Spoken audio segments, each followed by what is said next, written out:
আসসালামু আলাইকুম রহমতুল্লাহ ওবরাকাত। আমি ইকরামুল কবির টিপু, সত্যকণ্ঠে আপনাদের স্বাগত। একটি ঝটিকা মিছিল, 7 জন মানুষ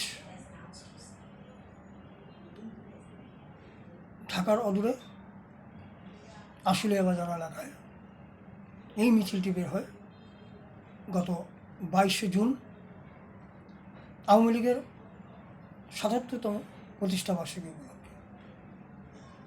মিছিলের পর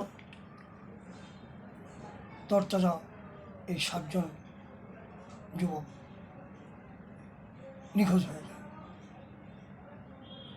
ভোজবাজির মতো তারা উধাও হয়ে যায়। তাদের কোনো খোঁজ নেই। 2 দিন পর আরিফ নামে এক যুবকের লাশ আশুলিয়া নদীতে ভেসে ওঠে। এরপর সুমন এবং বিপ্লব নামে আরও 2 যুবকের ক্ষতবিক্ষত লাশ নদীতে ভেসে ওঠে। বাকি 4 জনের এখনও কোনো সন্ধান পাওয়া যায়নি। বিষয়টি সামাজিক যোগাযোগ মাধ্যমে ব্যাপক আলোচনা সমালোচনার জন্ম দিয়েছে। এই 3টি লাশের বিষয়ে পুলিশের বক্তব্য, একজন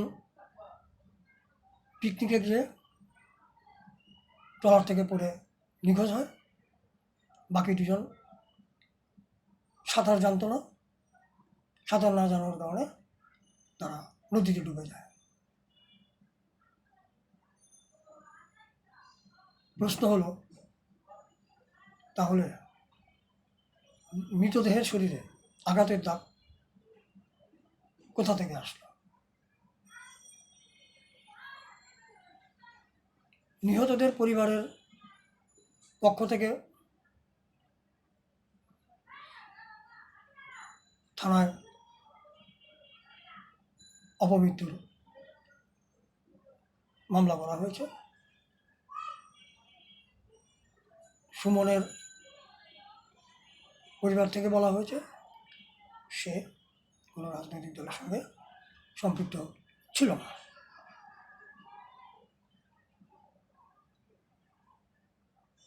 তবে 22 তারিখে যে মিছিলটি হয়েছিল, সেই মিছিলে এই নিহত 3 জন এবং নিখোঁজ 4 জন সকলেই উপস্থিত ছিল, এমন ছবিও প্রচার হয়েছে। তাহলে স্বাভাবিকভাবে প্রশ্ন আসে, এরা কোথায়, কীভাবে হারিয়ে গেল, আর কী কারণেই বা 3 জনের লাশ নদীতে ভেসে? এটি কি নিছক দুর্ঘটনা, না পরিকল্পিত হত্যাকাণ্ড?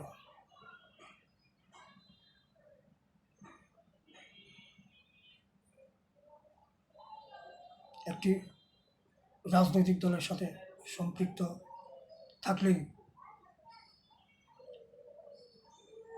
তার এমন করুণ পরিণতি হবে, মর্মান্তিক মৃত্যু হবে, এমন ঘটনা আমরা দীর্ঘদিন থেকেই দেখে আসছি। বিশেষ করে 2024 সালের 5ই আগস্টের পর বাংলাদেশে যে নির্মমতা, যে নিষ্ঠুরতা, যে বিশৃঙ্খলা তৈরি হয়েছে মানুষের ভিতরে, চরম একটা আতঙ্ক অবস্থা তৈরি হয়েছে সাধারণ মানুষের মধ্যে। আর প্রতিপক্ষকে যেখানে যেভাবে পাওয়া যাবে, বিশেষ করে আওয়ামী লীগের নেতাকর্মীদের, তাদেরকে সেখানেই মেরে ফেলতে হবে, তাদেরকে সেখানেই নির্মূল করতে হবে, এমন বক্তব্য, এমন মন্তব্য প্রকাশ্য হরহামেশাই শোনা গেছে এবং এখনও কারো কারো মুখ থেকে শোনা যাচ্ছে, যারা ক্ষমতার অনেক কাছাকাছি অবস্থান করছে। এটি আসলে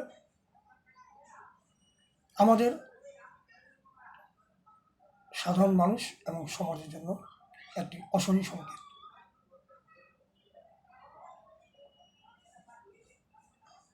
একটি রাজনৈতিক দলের সাথে সম্পৃক্ততা একজন মানুষকে তার জীবন দিয়ে এর প্রতিদান দিতে হবে, তার পরিবারকে চরম মূল্য দিতে হবে। এটা কিসের আলামত?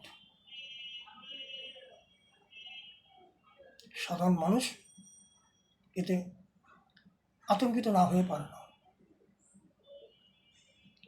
একটি মিছিল করার অপরাধে 7 জন মানুষ সের কোনো খোঁজ পাওয়া যাবে না। তাদের মধ্যে 3 জনের লাশ ভেসে উঠবে, বাকি 4 জনের কী হয়েছে, পরিণতি কী, এটা এখনও কেউ বলতেই পারে না। তাদের পরিবারের ভেতরের অবস্থা কী, তাদের পরিবারের সদস্যরা কী পরিমাণ উৎকণ্ঠায় আছেন, সেটা কত তারাই জানেন। বিশেষ করে আশুলিয়া থানা পুলিশের ভারপ্রাপ্ত কর্মকর্তা তরিক ইসলাম, ওনার মন্তব্য বরাবর পুলিশের মতে।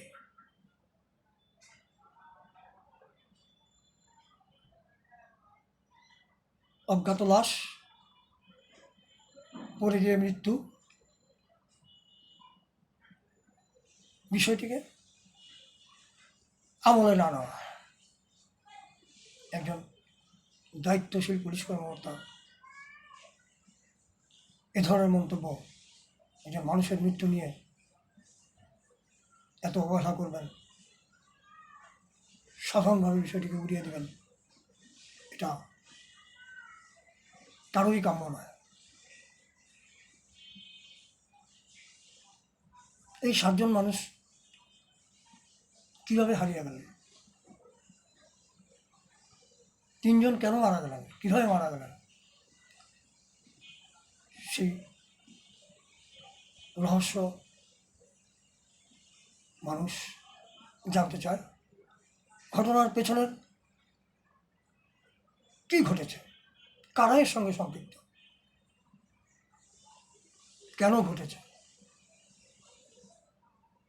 সেটা সামনে আসা খুবই জরুরি। এমন পরিস্থিতি যদি স্বাভাবিক গতিতে চলতে থাকে, তাহলে সমাজে চরম বিশৃঙ্খলা সৃষ্টি হবে। স্বাভাবিক মৃত্যুর কোনো নিশ্চয়তাই আর থাকবে না। কারণ একজন মানুষ তার নিজস্ব চিন্তাভাবনা থেকে, নিজস্ব পছন্দ থেকে কোনো না কোনো রাজনৈতিক দলের আদর্শ ধারণ করেন। সেটা যেই দলেরই হোক, তার পছন্দের প্রতি সম্মান প্রদর্শন করা প্রতিপক্ষের জন্য অত্যন্ত জরুরি। কারণ একজনের প্রতি আরেকজনের সহনশীলতা না হলে হিংসাত্মক আচরণ আমাদের কোথায় নিয়ে যাবে, প্রতিহিংসা আমাদের কোথায় ঠেলে দেবে, তা ভাবতেই গা শিউরে ওঠে। আমরা চাই মানুষ তার জীবনে নিরাপত্তা পাক, প্রতিপক্ষের প্রতি যথাযথ সম্মান প্রদর্শন করা হোক। তবে এটাও ঠিক, কেউ যদি অপরাধী হয়ে থাকে, কোনো অপরাধের সাথে সম্পৃক্ত থাকেন, জড়িত থাকেন, তো অবশ্যই তাকে আইনের আওতায় আনা উচিত। আইন অনুযায়ী তার বিচার হওয়া জরুরি। কিন্তু বিনা বিচারে একজন মানুষ উধাও হয়ে যাবেন, কোন জাদুর কাঠি এটা মানুষকে ভোজবাজির মতো মুহূর্তে হাওয়া করে দেবেন, এই অবস্থা সমাজের জন্য যেমন ক্ষতিকর, তেমনি ক্ষমতাসীনদের জন্য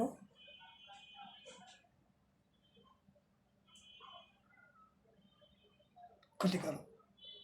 কারণ আজ যারা ক্ষমতায় আছে, সাধারণ মানুষ তাদের দিকেই অঙ্গুলি নির্দেশ করবে।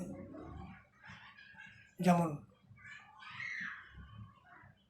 ক্ষমতাচ্যুত আওয়ামী লীগ সরকারের আমলের যত ঘটনা, যত দুর্ঘটনা চিহ্নিত করে মানুষ